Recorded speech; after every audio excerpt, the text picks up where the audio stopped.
So yun nga, bumisita tayo dito sa Bagsakan sa tapat ng SM Marikina. So dinalaw natin yung Kadiwa Center.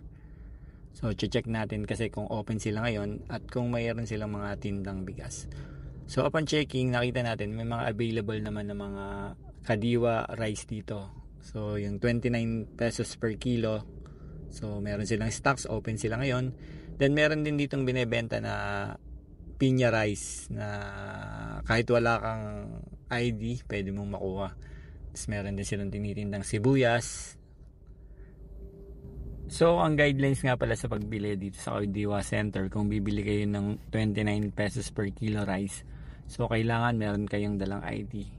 Ang ID na tinatanggap nila para maka-avail ka ng rice is yung 4-piece ID, PWD ID, or Senior Citizen ID. So, bawat ID, bali, ang limit na pwedeng mabili ng bawat may ID ay 5 kilos.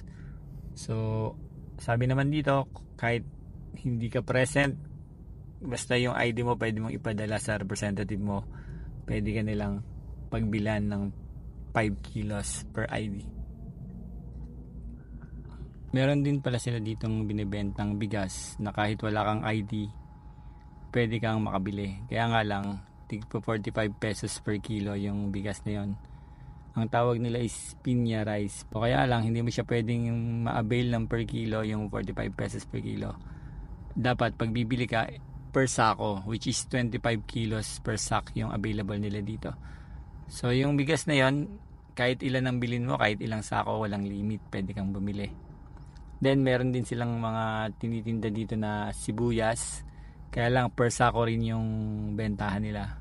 Ang presyo naman ng sibuyas per sako is 65 pesos per kilo.